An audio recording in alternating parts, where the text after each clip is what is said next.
কালো অন্ধকারে ডাক পর্ব 2। রুদ্রর মনে শান্তি আসেনি। সেই রাতের ঘটনার পর তার চোখে ঘুম আসতো না। ভোর হতে না হতেই সে উঠত, জানলা খুলে বাইরে তাকিয়ে থাকত। প্রতিটি ছায়া, প্রতিটি আওয়াজ তার মনে ভয় ঢুকিয়ে দিত।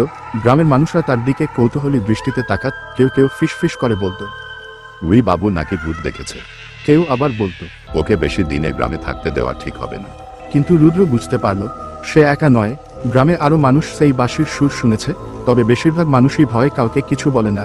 একদিন বিকেলে রুদ্রর সঙ্গে পরিচয় হলো গ্রামের এক বৃদ্ধ সাধক, নাম গদাধর। তিনি নদীর ধারে একটা কুঁড়ে ঘরে থাকেন। গ্রামবাসীরা তাকে ভয় পায়, আবার শ্রদ্ধাও করে। গদাধর রুদ্রকে দেখে বললেন, তুমি তাকে ডেকে তুলেছ, তাই সে তোমাকে খুঁজবে। যে বাঁশির সুর তুমি শুনেছ তা মৃত্যুর সুর, যার কানে পৌঁছয় সে আর রক্ষা পায় না। রুদ্র ভয়ে জিজ্ঞেস করল, আমি কিভাবে বাঁচব দাদু?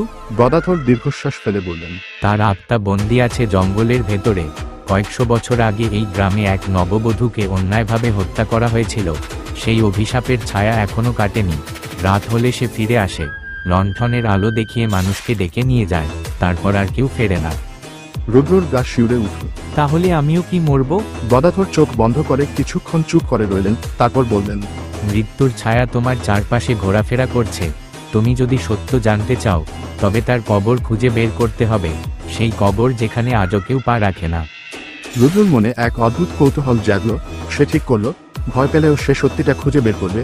সেই রাতেই আবার বাঁশির আওয়াজ ভেসে এল। রুদ্র এবার ঘরে বসেই শুনতে লাগলো, কিন্তু আশ্চর্যের বিষয়, বাঁশির সুর যেন তাকে নাম ধরে ডাকছে। রুদ্রর বুক ধড়ফড় করে উঠল। জানলার বাইরে তাকাতেই দেখলো, দূরে জঙ্গলের ধারে সাদা শাড়ি পরা সেই মেয়েটি দাঁড়িয়ে আছে। লণ্ঠনের আলোয় তার চুল ভেসে যাচ্ছে বাতাসে। হঠাৎ দরজায় জোরে ধাক্কা লাগলো। ধপ ধপ ধপ। রুদ্র কেঁপে উঠল। দরজার ওপাশ থেকে সেই নারীকণ্ঠ ভেসে এলো, রুদ্র, দরজা খোলো, আমি এসেছি। রুদ্র মরিয়া হয়ে চোখ বন্ধ করে বসে রইল। শ্বাসরুদ্ধ করে শুধু মন্ত্র জপতে লাগলো। মিনিট 10 পর সব নিস্তব্ধ। কিন্তু সকালে উঠে সে দেখল, দরজার ঠিক সামনে কাদা লেগে আছে। সেই কাদায় স্পষ্ট এক জোড়া মহিলার পায়ের ছাপ।